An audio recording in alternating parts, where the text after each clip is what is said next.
आप लोगों ने एक चीज़ नोटिस करी होगी, जब कोई यूट्यूबर छोटा होता है तो उसके वीडियो ज़्यादा रियल लगते हैं, ज़्यादा रॉ, ज़्यादा रिस्की, ज़्यादा याद रहने वाले। और जैसे जैसे वो यूट्यूबर बड़ा होता है, 5 मिलियन, 10 मिलियन, 20 मिलियन सब्सक्राइबर, वैसे वैसे उसकी वीडियो सेफ होने लगते हैं। Clean jokes, predictable format, family friends joke, no risk. आज के वीडियो में हम यही डिस्कस करने वाले हैं कि जितने भी बिग यूट्यूबर्स हैं, ये क्या बोरिंग हो गए या इनको सिस्टम ने अनसेफ कर दिया है। आपने नोटिस किया होगा, इंडिया के सबसे बड़े यूट्यूबर्स जो एक टाइम पे ट्रेंडिंग में होते थे, आज वो महीनों से गायब है। ये पूरे इंडिया के यूट्यूब इकोसिस्टम की कहानी है। No regular uploads, no explanation, बस साइलेंस। अमित बड़ाना, बीबी की वाइन्स, हर्ष बेनीवाल, आशीष चंचलानी। सवाल ये नहीं कि लोग काम क्यों नहीं कर रहे, सवाल ये है कि क्या सिस्टम ने इनको चुप करा दिया है। अब आज के वीडियो में मैं तुमको कोई गॉसिप नहीं देने वाला हूँ, ना मैं किसी को बदनाम करने वाला हूँ। आज के वीडियो में सिर्फ ये डिस्कस करेंगे कि सिस्टम ने इनको क्यों चुप करा दिया है। वो रियलिटी डिस्कस करेंगे जो ये यूट्यूबर्स तुमको नहीं बता पा रहे हैं। आज हम वो डिस्कस करने वाले हैं। एंड तक देखना, क्योंकि लास्ट में आपको समझ में आएगा कि कल को अगर आप यूट्यूबर बनते हो या कल को आप इन्फ्लुएंसर बनते हो या आपकी फैमिली में कोई बनता है, तो एटलीस्ट आपको सच्चाई का पता होना चाहिए। पहले का यूट्यूब याद है? Low quality camera, risky jokes, no filter, open comedy, open nonveg comedy. Creators के पास पहले लूज़ करने कुछ था ही नहीं। ब्रांड डील्स नहीं थे, मैनेजर्स नहीं थे, कोई प्रेशर नहीं था। बस एक चीज़ थी, भूख, कंटेंट की भूख। उस टाइम सिर्फ क्रिएटिविटी सर्वाइवल था। अगर तुम डिफरेंट करोगे तो तुम्हारा चैनल सर्वाइव करेगा। तुमने सेम बनाना चालू करा, तुम्हारा चैनल मर जाएगा। मास्टर बिनू कहता है इसे ना पढ़ाना, नाम है मेरा अमित बड़ाना। इसलिए जो क्रिएटर्स थे वो अपनी सोशल बाउंड्रीज तोड़ देते थे कुछ भी नया बनाने के लिए। डार्क रूमर्स करते थे, रिलेट करने के लिए, ओपन कॉमेडी करते थे, लुक एट यू बेटे, कितना बड़ा हो गया है। रिलेटेबल बट अनकंफर्टेबल बातें करते थे। तब उनसे कोई पूछने वाला नहीं था कि इस जो तुमने जोक मारा इससे कोई ब्रांड तो अनकंफर्टेबल नहीं हो जाएगा, तुम्हारी कोई ब्रांड डील तो नहीं चली जाएगी इससे। जब उनके पास कोई रिस्क नहीं था, कि कुछ खोने का डर नहीं था उनको। 2016 से 2019 ये था यूट्यूब का गोल्डन एरा। आपके दोस्त या आपके एक्टर है, ठीक है, आपको कोई स्क्रिप्ट लिखने के पहले सोचना नहीं पड़ रहा है, कोई फिल्टर नहीं है, ओपन कॉमेडी हो रही है, नॉर्मल पुराने फ़ोन से, एंड्रॉयड फ़ोन के कैमरे से शूट कर रहे हैं और फिर भी रिच मिलियंस में जा रही हैं। अब तुम लोगों ने अगर यहाँ तक वीडियो देखा तो प्लीज़ सब्सक्राइब तो कर दो यार, मुझे थोड़ा तो मोटिवेट करो। तब एल्गोरिथम बहुत सॉफ्ट थी, रिस्क लेने का स्कोप था, इतनी पॉलिसीज़ नहीं थी यूट्यूब की। आज एक जोक, एक डायलॉग और आपका पूरा करियर खत्म। इसलिए प्रॉब्लम क्रिएटर में नहीं है, प्रॉब्लम है यूट्यूब का बदला हुआ गेम। जिस दिन कोई यूट्यूबर का पैसा आना स्टार्ट होता है, उस दिन से उसका गेम चेंज हो जाता है। सडनली तुम्हारी मंथली इनकम जो है वो डिपेंडेंट हो जाती है, तुम्हारी फैमिली इन्वॉल्व होने लग जाती है, तुम टीम हायर कर लेते हो, ऑफिसेस खुल जाते हैं, राइट। अब यूट्यूब सिर्फ एक क्रिएटिविटी नहीं रह गया है, अब यूट्यूब तुम्हारा जो है वो एक बिजनेस बन गया है। यूट्यूब एक कंपनी बन गया है और कंपनीज रिस्क नहीं लेती है। एक risky joke, brand deals broken, brand deal जा सकती है, स्पॉन्सर्स अपसेट हो सकते हैं, पब्लिक आउटरीच हो सकता है, एल्गोरिथम डाउन हो सकते हैं। इसलिए आज की तारीख में सब सेफ खेलना चाहते हैं, इसलिए सेफ्टी बिकम्स प्रायोरिटी।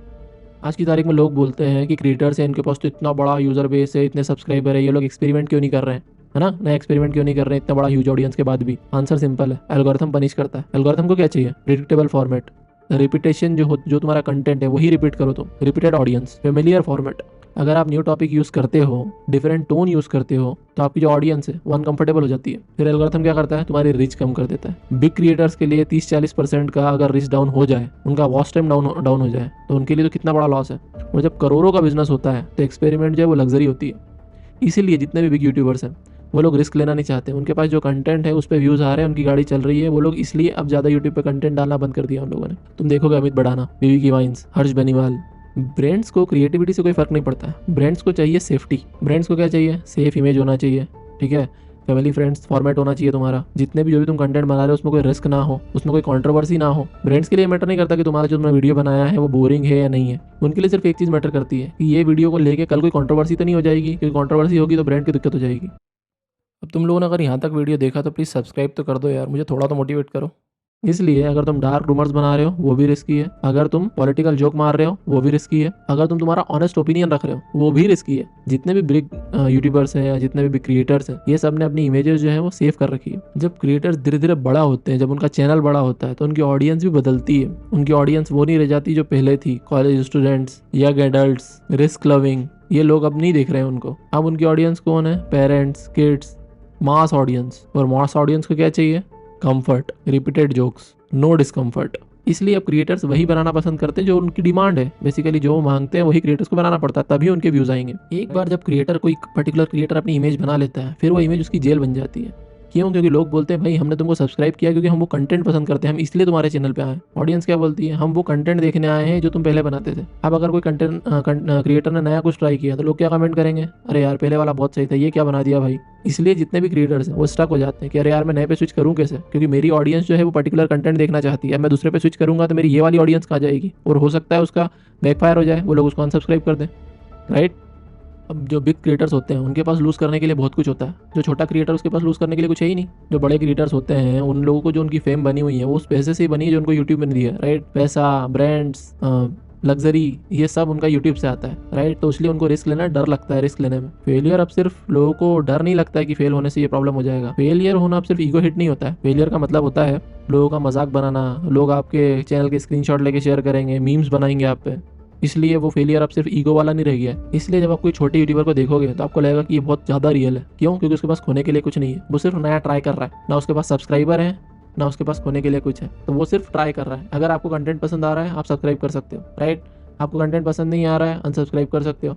बट वो बंदा तो उसका सिर्फ एक कंटेंट शेयर कर रहा है। पसंद आना नहीं पसंद आना वो यूज़र ऑडियंस पर डिपेंड करता है। छोटे यूट्यूबर के पास ना कोई इमेज प्रेशर है, ना उसके पास खोने के लिए कुछ है, तो वो सिर्फ नया ट्राई मार रहा है। इसलिए छोटे यूट्यूबर जो होते हैं वो ज़्यादा डेंजरस होते हैं। बिग यूट्यूबर जो होते हैं वो ज़्यादा सेफ खेलते हैं, उनको सेफ खेलना पड़ता है बिकॉज ऑफ सिस्टम। अब जो बड़े यूट्यूबर्स हैं वो बोरिंग नहीं हुए हैं, बड़े यूट्यूबर जो है वो खराब नहीं हुए हैं, सिस्टम ने उनका कंसेप्ट बना दिया। और कल को अगर आप शायद वहाँ पहुँच जाते हो तो शायद आप भी कल वही करोगे जो बड़े यूट्यूबर्स कर रहे हैं। You have to play safer. अब ये क्वेश्चन क्रिएटर से नहीं है, ये क्वेश्चन सिस्टम से है। जब तक ऑडियंस आपकी सेफर चलेगी, चीज़ें या कंफर्टेबल कंटेंट ढूंढेगी, तब तक ये सिस्टम का रिस्क बना रहेगा, तब तक क्रिएटिविटी हमेशा रिस्क में रहेगी। कभी कभी हमको लगता है कि अरे यार इसके पास तो मिलियंस ऑफ सब्सक्राइबर है, ये फिर भी अपलोड क्यों नहीं कर रहा है, तो करोड़ों में कमाता है, फिर भी बंदा कोई भी नया वीडियो अपलोड क्यों नहीं कर रहा है। तो भाई आज का प्रॉब्लम ये है कि यूट्यूब का रेवेन्यू जो पहले था वो वैसा रेवेन्यू है नहीं। दूसरी चीज़, जब आप टीम हायर कर लेते हो तो आपको उनका भी पे करना है। फिर आप जब वीडियो बनाते हो तो आप लो क्वालिटी वीडियो नहीं बना सकते क्योंकि आपने लास्ट स्टैंडर्ड आपका उतना हाई सेट करके रखा है। अब आपको एक्टर्स भी पेड लेना पड़ेंगे, आप जो लोकेशन पे शूट करोगे उसका भी पे करना है। तो जब बंदा कोई पर्टिकुलर वीडियो पे 20 से 25 लाख रुपए खर्चा करता है और उसको उससे रिटर्न नहीं दिखता, इसलिए यूट्यूब पे आना जितने बड़े क्रिएटर्स हैं वो ज़्यादा कंटेंट अपलोड करना पसंद नहीं कर रहे हैं क्योंकि यूट्यूब का रेवेन्यू भी पहले जैसा नहीं रहा है। दूसरी चीज़, वो लोग रिस्क लेना नहीं चाहते। ब्रांड डील ने अगर ज़रा सा भी एक भी ओवर जोक देख लिया तो ब्रांड डील्स टूट सकती है, राइट। उनकी जो पुरानी ऑडियंस है वो अनकंफर्टेबल हो सकती है, तो इसलिए वो अपनी इमेज को ख़राब करना नहीं चाहते। अब अगर तुमको वीडियो सही लगा हो तो प्लीज़ सब्सक्राइब करना चैनल को and suggest me for next videos.